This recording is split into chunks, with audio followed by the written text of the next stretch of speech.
On Merseyside, 3 miles north of Liverpool, is the middle-class suburb of Crosby. Popular with families, and minutes from the beach, it's picture-perfect suburban living. But one house on this street stands out as a little different.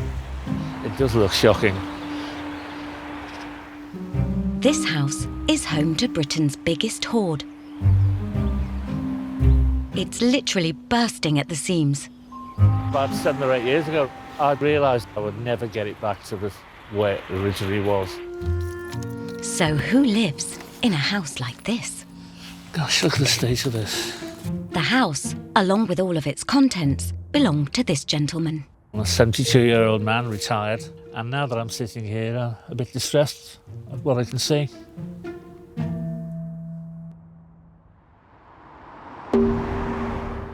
Facing retirement with a home you can barely get into, Paul wants to sell up and move on. This is the property I'm thinking of selling. Helen is the estate agent who's got the job. I understand we are coming to view a Hoarders property, which does have its own sensitivity. Would it be possible for us to go through and have a look? You can have a quick look in, but nothing's been cleared yet, so No problem. you can't go far. A good standard 3-bedroom within this area would achieve about 190,000.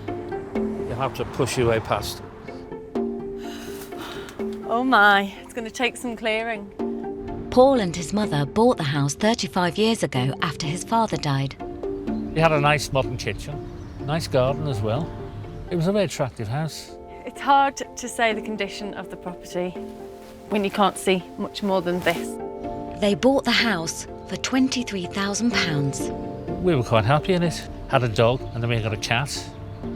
Now all passed away, of course, along with my mother, who died in 1995. Hoarding is often triggered by traumatic life events. It's just a shame that it gets to this stage, isn't it? This should have been dealt with a long time ago. 4 or 5 years after my mother died, I think then I started collecting. And I think at the back of my mind is, that'll look nice in the house and it'll be a bit like what my mother had, you know, and then it overwhelmed me, you know, too much of everything. For the last 25 years, Paul's hoard has grown. The books are the first thing that started to pile up. I really have got a couple of thousand books now. On a positive, I can't smell any damp. It would be good to come back when it's cleared. For the last 4 years, both the kitchen and bathroom have been completely inaccessible. Used to eat outside, of course. You know, I used to go to cafes and things like that. And I used to go and have a shower in places in town. All in the day of life of an estate agent, eh? I suppose I'm reassessing my life, or the little bit I've got left of it. You suddenly become aware that you are mortal. You think you live forever, don't you? But will this hoard-filled house be a ticket to a happy retirement? I'll be honest, it's very difficult to see the condition structurally. I'm going on the assumption that it's in good structural condition. I would imagine you to get around about the 145 mark. Right, okay. This has not been a good way of maintaining the property and the value of it. It's just devalued immensely over the years. It's good luck with the clearance. Yes, Can't wait to see it empty. I can't leave it. It's got to be dealt with.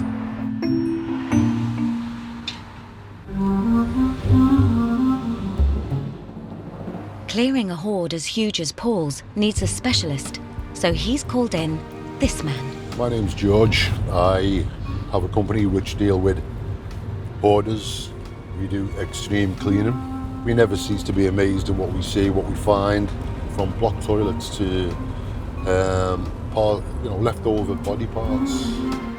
For George, clearing a hoarder's home is just another day in the office. I got a call from a chap. He got himself in a bit of a rut. He wants to sell his property, I believe. He says every room is full to the brim. So a lot of people say that you go there and shake your head and go, you know, you've seen worse. With money needed from the sale of the house, Paul's running out of time to clear the hoard. I've yet to see a job which has made me gasp in horror, you know. Let's see. We're a little bit packed out inside, as you'll see. Want to take a look in? Wow. Yeah, if I can get in. Now, is every room full? Yeah. They've just gradually sort of filled up, and then I've moved away from them, and then the last thing was I filled up the hall. The hoard has got too big for Paul to tackle alone. What I'm going to do is I'm going to do a bit of a survey, which I'll record on camera. It'll give me a basic idea of what we've got to contend with. The last person that I actually let in here, apart from the people who do the utilities, would be a friend about 4 years ago. I just hope there's no big infestation here, but it's quite a possibility there is now. With barely enough room for George to get through the front door, he needs a special camera just to see what he's dealing with. Jesus Christ. Okay, hall, stairs, landing. Absolutely cluttered.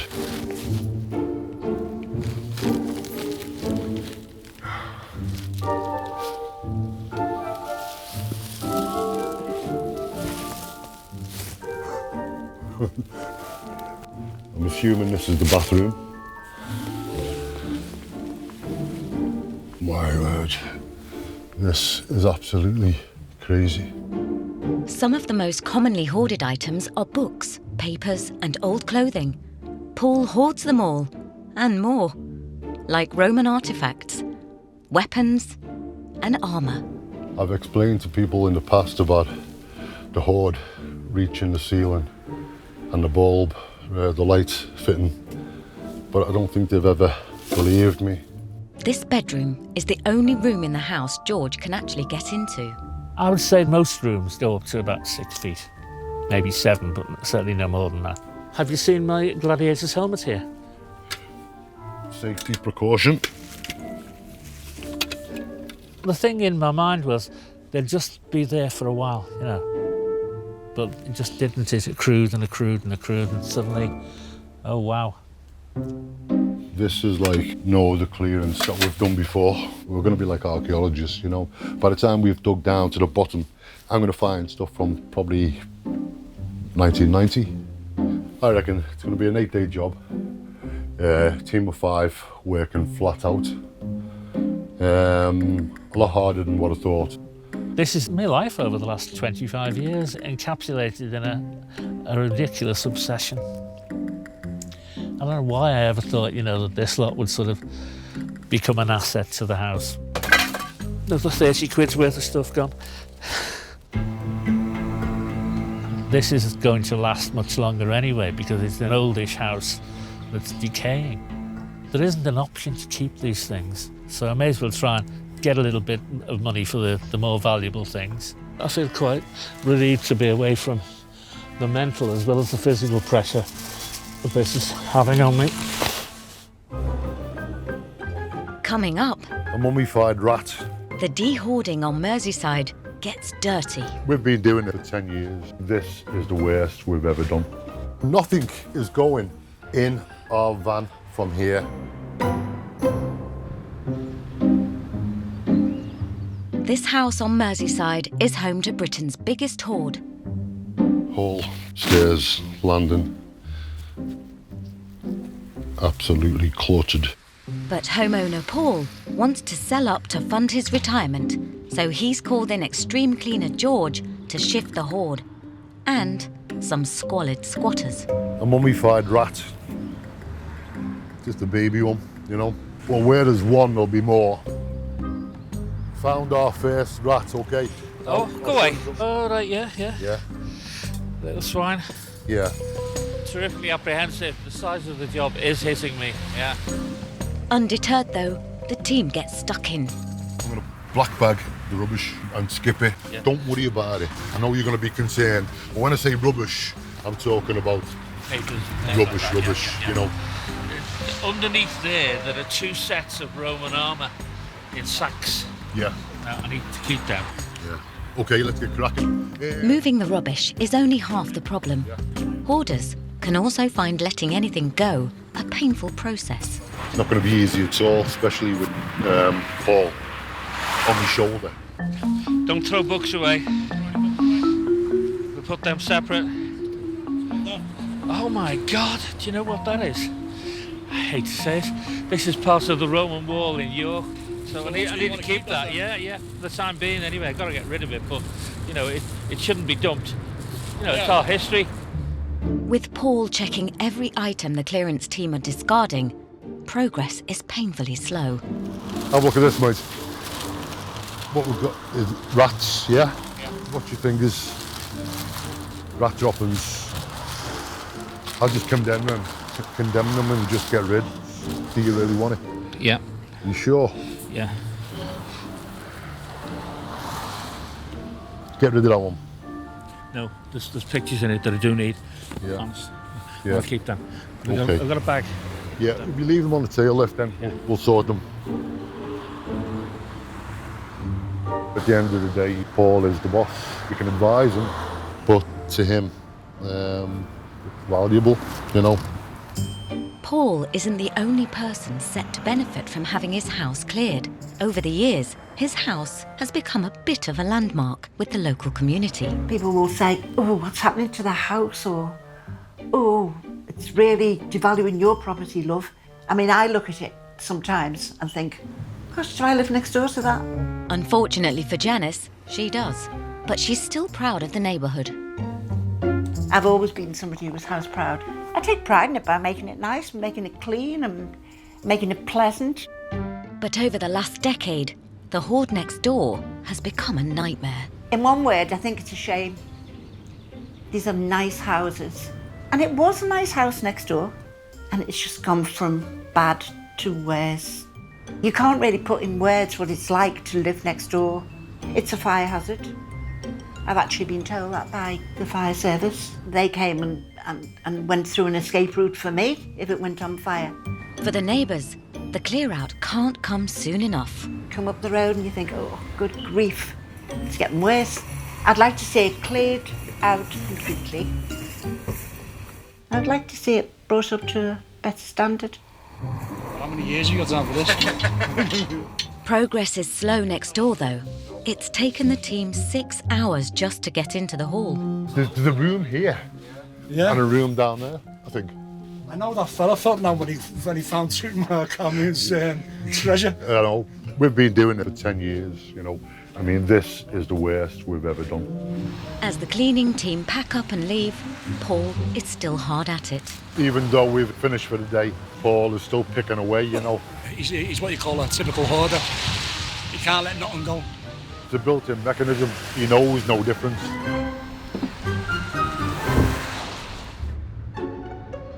I've actually seen this, but I've kept it for you.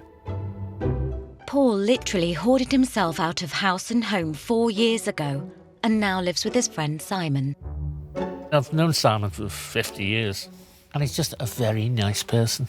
So I'm very pleased that I've rekindled our friendship. Simon's never been inside, never seen this. But he knows I'm a bit of a hoarder from the things I brought across over the last year or two. Paul hopes that selling his house will give both himself and Simon a brighter retirement. When it's clear, I hope to sell this off, move in full-time with Simon, and go on a few holidays. I mean, I haven't been on a holiday for years. Next day on the job, and George knows that the de-hoarding is going to get dirty. The lower we get, the more contaminated. Nothing is going in our van from here. Why? Literally, Paul, 95% of this is going to be contaminated. Right, now there's just one thing I want on your right-hand side. If you can get a bag and just throw those shirts in, I'll take them. With a contaminated, rat-infested hoard to tackle, it's time for George and the team to suit up. We're not going to take no prisoners. It's a white suit job. Personal protection is most important. Like, the kitchen is going to be the worst because what we've got in there is rodent infestation, which can give myself or anyone else who goes there some really bad diseases. I don't think Paul is aware of the situation, but I think this might scare him a little bit. Right, let's go and do it. It's obvious George is dealing with a biohazard in the kitchen. When you start disturbing it with the urine, rat droppings, even though something may look good, it'll still be infected, you know. for the tin to deteriorate like that. You know, absolutely gone. There's so many diseases which live in an environment like this. Hoarder Paul, though, seems oblivious to the danger. Don't touch nothing. I mean, it really is badly contaminated, you know. Right, just get the underwear. The underwear is okay, isn't it? No, What's wrong with the underwear? I don't know. You tell me. Well, were you with them? Clean. And put it up there to dry. It was 12 years ago when you put it up. Yeah, okay, leave it. Dump sure? it. Yeah, dump it. Yeah. It's not just underpants he's trying to save. He's taking armfuls of contaminated items and filling his car. But even Paul doesn't want the contents of the fridge. When you get to like the pork and chicken, the smell is going to be a bit like human remains. With the biohazard under attack in the kitchen, Paul's friend Simon has come to check on progress. The occasion's never arisen for me to actually go in the house. I've been in quite a few houses that have belonged to senior citizens, and I imagine it would be something similar. It's really deteriorated far more than I thought it had, really. He did say that it was difficult to get in and out of rooms, and you have to climb over things. Definitely that's the case, isn't it? Seeing the house, Simon feels help is needed beyond just clearing the hoard. Obviously, Paul's got quite an obsession with keeping things, and that it's a very severe problem. I think at one level, he is aware of the need to get some help about it. It's like a kind of warning, isn't it, to see when it's got to this stage.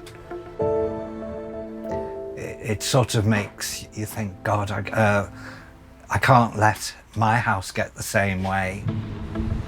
He's been taking stuff Yes. in his car. Now, Yes. is that going back to your place? He told me that he's got like a A store. storage unit, which he has, yeah. You've got to watch him, you know, because I'm hoping this is the only meeting we're going to have, you know? Yeah, sure. All right. With the warning signs clear, Simon checks what Paul is loading into his car. There's quite a lot of stuff here, isn't there? Yes, yes. So are these going in the store? No, some of them going in the house, pictures and that, but less are going in the store. Because we've already got an awful lot of pictures. Well, yeah, but there are one or two pictures that I don't want to lose, you know. As long as Okay. nothing's come from the kitchen, then... Hardly anything from the kitchen then. Right. The bottles of whiskey have, but I'm washing them before we're going to use them, you know. okay. Okay. It's definitely got to the stage where, you know, you need a lot of help sorting it out, you know. Yeah.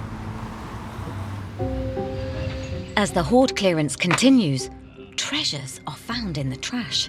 Do I see £50 notes there? George has spotted something else that could help fund Paul's retirement. French. You got it. L'Olivier Français. This is the main valuable in the whole house, really, yeah, that I purchased about 35 years ago when I sold a car. It's one treasure after another for Paul today. Right, there's a box here which could have all sorts in it. Probably something to do with the Romans. Ta-da! Oh no. Oh no. I'm not interested in him, but the box is worth having.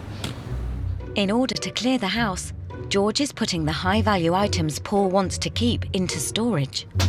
The plan is to sell it all off, including his treasured Roman reenactment equipment. Paul's unique because there is a lot of stuff which is expensive.